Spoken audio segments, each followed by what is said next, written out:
Venezuela's highest court has ruled the top opposition leader cannot run for president.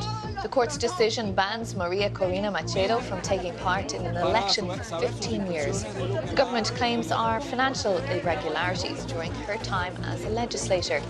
The move calls into question the prospects of credible elections later this year that the government had agreed to hold in exchange for the US lifting economic sanctions. Ms. Machado overwhelmingly won an opposition primary election in October. Some analysts think she poses the biggest electoral threat to the current president, Nicolás Maduro. Burkina Faso says it has received 25,000 tons of free wheat from Russia. This comes as ties between Moscow and the military-led country have been strengthening. Reports earlier this week claimed that Russian troops have started to arrive in Burkina Faso, something Russia has not confirmed. Burkina Faso has a huge security crisis due to a jihadist insurgency and has at the same time been distancing itself from its former colonial power, France, and ordering French troops to leave. China built more new solar energy capacity last year than any other nation. New figures show that solar facilities in China increased by more than 50%. The United States is second on the list of solar energy users. Despite its increasing emphasis on renewable energy sources, China is by far the world's biggest consumer of energy, relying on coal-fired power stations for more than half of its needs. The American Museum of Natural History in New York says it will close 2 galleries this weekend which display Native American artifacts and cultural items. It's in response to new federal regulations that took effect on January 12th that require tribal consent for certain objects to be displayed. It's part of broader efforts by the Biden administration to return the artifacts to their original owners.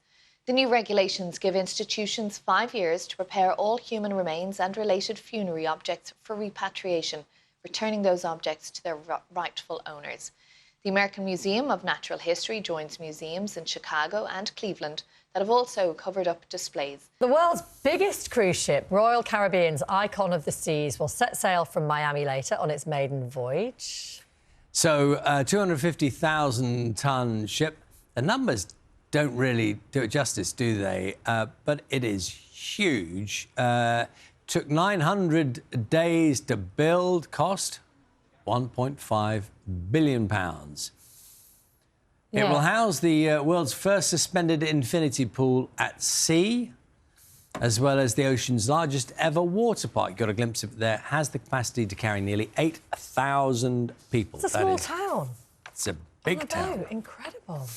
Yeah. The world's biggest cruise ship, Royal Caribbean's Icon of the Seas, will set sail from Miami later on its maiden voyage. Here it is. Have a look at this. It's how massive. Big is that, Rachel? I'll tell you how big it is, Charlie. 250,000 tonnes. Took 900 days to build. Cost £1.5 billion. And it's got all kinds of gizmos. You can see there, I think the biggest ocean floating water park and some kind of infinity pool. I mean, it's pretty impressive to look at, isn't it? 8,000 people can fit on that. It's a lot of people, isn't it? It's a lot of people. It's a big ship. It's a lot of people. Saturday morning, let's have a look at some of the front pages for you, and we will start with the Daily Telegraph. Reporting the United States is moving its nuclear weapons back to the UK. The paper says it's seen documents from the Pentagon which say the warheads will be stationed in the country for the first time in 15 years. The Times is leading on calls for an inquiry into the killings of 3 people in Nottingham in June last year. Barnaby Webber, Grace O'Malley Kumar and Ian Coates were stabbed to death by Valdo Calacane, who, it has since been revealed, was already wanted by police. Daily Mail's front page shows what it calls the undisguised relief in the Queen's smile as she left the hospital following King Charles' prostate procedure. The paper says she insisted on being by her husband's side as he was admitted for surgery. And the Daily Mirror's headline this morning reads, Klopp shock after Liverpool manager Jurgen Klopp announced he will leave the team at the end of the season. It was a huge surprise, even to people who are well connected with the club. We'll have more reaction to that a little bit later on in the programme. Actually, the Daily Mirror's front page also had the winner of last night's Traitors on it, which I'm not going to talk about specifically now, but we will be talking about Traitors later on in the programme, and I'm very excited to say we've got the finalists coming on this morning. It was absolutely unbelievable last night. I feel sort of almost traumatised having been through that whole experience and watching it from the start, Charlie. I know you watched it as well, but you're a late adopter, aren't you? Yeah, so the warning is out there. Yeah. Very early. What time were we talking to them this morning? 8:50. 8:50. So that's a very early warning at 6:20, isn't it? It was so Spread the good word. last night. It was so good, but we have questions as well. Do you think a lot of people do not watch it live? Do you think that's one of the... I would have thought it's because it's one of those... I think a lot of people have caught up with it as the series has started and have watched it on catch-up. I think probably a lot of people, if they were really invested, were watching it live last night. They were showing it in pubs around the country. I mean, crowds of people were gathered around screens in pubs. It's completely nuts. On the subject of lying, yes. I see in the Times this morning, one of their reporters, Matt Dathan, do you know, you always wonder, because that's all about lying. Trade is all about lying, isn't it?